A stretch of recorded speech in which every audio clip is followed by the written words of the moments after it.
Subscribe to our YouTube channel and press the bell icon to get the latest updates. नमस्कार, मैं पिंटू सिंह यादव आप सभी का स्वागत करते हैं न्यूज़ लाइव में। जैसा कि आप सभी को पता है कि हम एक बाहुबली पॉलिटिशियंस की सीरीज लेकर आते हैं और उस बाहुबली पॉलिटिशियंस के जो सीरीज में है वो हम डिफरेंट अलग अलग बाहुबली पॉलिटिशियन, बाहुबली नेताओं, राजनेताओं के बारे में चर्चा करते हैं। तो आज हम जो चर्चा करेंगे और आज के जो बाहुबली नेता हैं उनका नाम सुनते ही आपके दिमाग में एक अलग मानसिकता हो जाती है और उनका नाम है ब्रजेश सिंह। ब्रजेश सिंह जो कि यूपी के रहने वाले हैं और जो यूपी की राजनीति में और खास करके बाहुबली नेताओं के छवि जिस तरीके से लोगों के सामने आई है, उसका नाम सुनते ही, उनका नाम सुनते ही लोग उनसे थरथराते हैं। अगर हम ब्रजेश सिंह की बात करें तो इनका नाम अरुण सिंह भी है और इनका जन्म जो है बनारस में हुआ था। अगर इनका हम बर्थ की बात करें तो 27 अगस्त 1984 को इनका बनारसी में जन्म हुआ था। अगर हम बात करें इनके पिता का तो इनका पिता जो है रविंद्र सिंह थे। रविंद्र सिंह उनके पिता एक जो है पॉलिटिकल बैकग्राउंड से बिलोंग करते हैं और ये पॉलिटिकल में उस समय जो है काफ़ी ज़्यादा सक्रिय थे।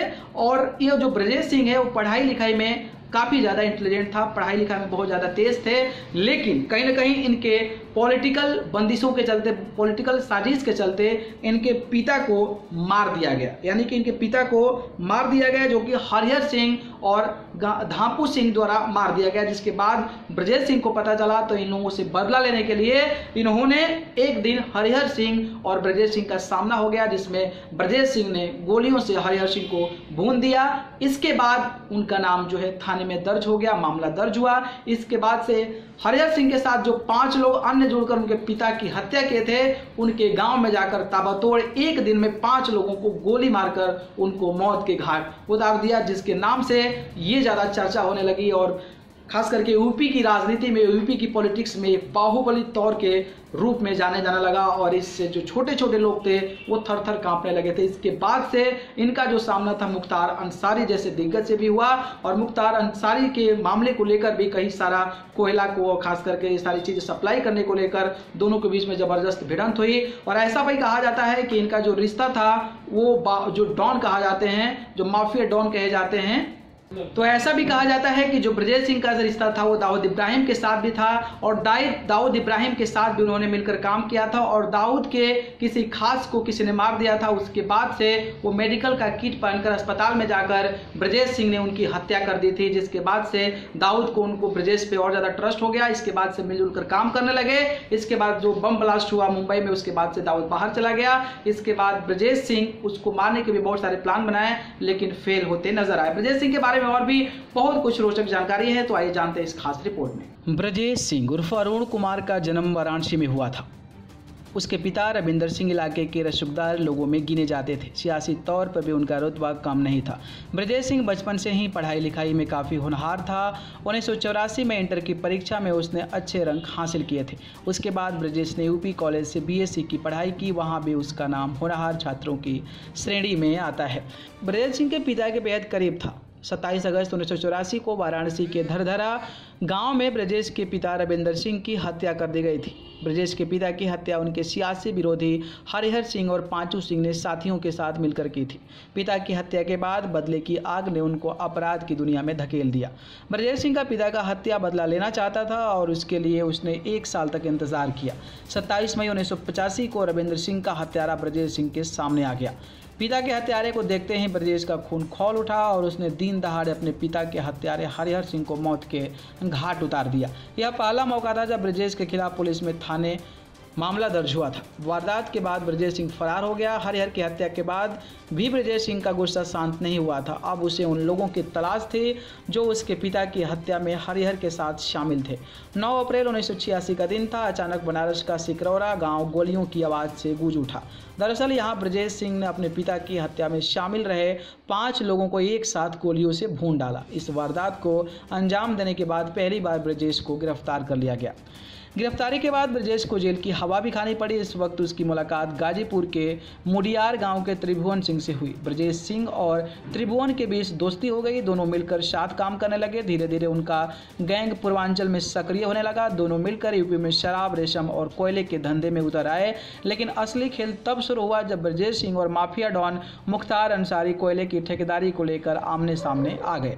ठेकेदारी और कोयले के कारोबार को लेकर ब्रजेश और मुख्तार के गैंग के बीच कई बार गोलीबारी भी हुई। दोनों तरफ से कई लोगों की जान भी गई। इस दौरान मुख्तार अंसारी के प्रभाव की वजह से ब्रजेश पर पुलिस और नेताओं का दबाव बढ़ने लगा। ब्रजेश के लिए कानूनी तौर पर काफ़ी दिक्कतें पैदा होने लगी थी।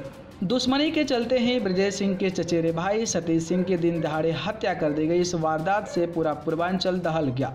लोगों में खौफ पैदा हो गया। यह वारदात उस वक्त अंजाम दी गई थी जब ब्रजेश का भाई सतीश वाराणसी के चौबेपुर में एक दुकान पर चाय पी रहा था। उसी वक्त बाइक पर सवार होकर वहां पहुंचे 4 लोगों ने उस पर अंधाधुंध गोलियां बरसा दी, जिसकी वजह से उसकी मौके पर मौत हो गई। हत्या की इस वारदात के बाद सभी को यह डर सताने लगा कि कहीं फिर इन दोनों के बीच गैंगवार शुरू हो जाए। माफिया ब्रजेश का काला कारोबार संभालने वाले कई लोग मुख्तार गैंग और पुलिस के निशाने पर थे।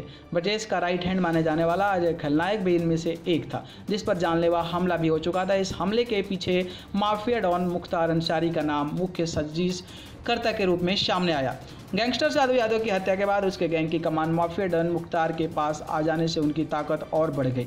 मुख्तार ब्रजेश के लिए बड़ी चुनौती बनाया जा रहा था। इस दौरान ब्रजेश ने बीजेपी विधायक कृष्णानंद राय का दामन थाम लिया। राजनीतिक संरक्षण मिलने से ब्रजेश को राहत मिल गई, लेकिन मुख्तार गैंग लगातार उसका पीछा कर रहा था। इसी दौरान ब्रजेश ने मुख्तार पर शिकंजा कसने की कोशिश की, जिसके चलते विधायक कृष्णानंद राय की हत्या कर दी गई। इस काम को मुख्तार के लिए लोगों ने अंजाम दिया। विधायक कृष्णानंद राय की हत्या के बाद ब्रजेश सिंह यूपी छोड़कर फरार हो गया। वह यूपी से बाहर रहकर काम करता रहा, लेकिन बाहर चले जाने की वजह से उसका गैंग कमजोर पड़ने लगा। मुख्तार अंसारी ने पूरे पूर्वांचल पर अपना कब्जा जमा लिया। पूर्वांचल में वर्चस्व की जंग जारी थी और इस दौर में ब्रजेश ने पुलिस और मुख्तार से बचने के लिए मुंबई का रुख किया। यहाँ ब्रजेश की मुलाकात दाऊद के करीबी सुभाष ठाकुर से हुई। इसके बाद ब्रजेश की मुलाकात दाऊद से भी हुई। दाऊद के जीजा इब्राहिम कासकर की हत्या का बदला लेने के लिए ब्रजेश 12 फरवरी 1992 को जेजे अस्पताल पहुंचा। यहाँ डॉक्टर बनकर गौली के गैंग के 4 लोगों को पुलिस के पहरे के बीच मार दिया। उसकी इस सातिराना चाल को देखकर दाऊद ब्रजेश के दिमाग का लोहा मान गया। इसके बाद दोनों बेहद करीब आ गए। 1993 में हुए मुंबई बम ब्लास्ट के बाद हालात बदल गए। दाऊद और ब्रजेश के रिश्ते में दरार आ गई। मुंबई बम धमाकों के वजह से ब्रजेश को गहरा आघात लगा। माना जाता है कि इसके बाद दोनों एक दूसरे को दुश्मन बन गए। हालांकि मुंबई ब्लास्ट के बाद ही दाऊद ने देश छोड़ दिया, लेकिन ब्रजेश दाऊद को मारने का प्लान बनाने लगा। कई बार भेष बदलकर ब्रजेश ने दाऊद तक पहुंचने की कोशिश भी की, लेकिन अपने मंसूबे में सफल नहीं हो पाया। आखिरकार 2008 में ब्रजेश सिंह को उड़ीसा से गिरफ्तार कर लिया गया। अब वो जेल में बंद है, लेकिन पूर्वांचल में ब्रजेश सिंह और उसके किस्से आज भी जाने जाते हैं। Subscribe to our YouTube channel and press the bell icon to get the latest updates.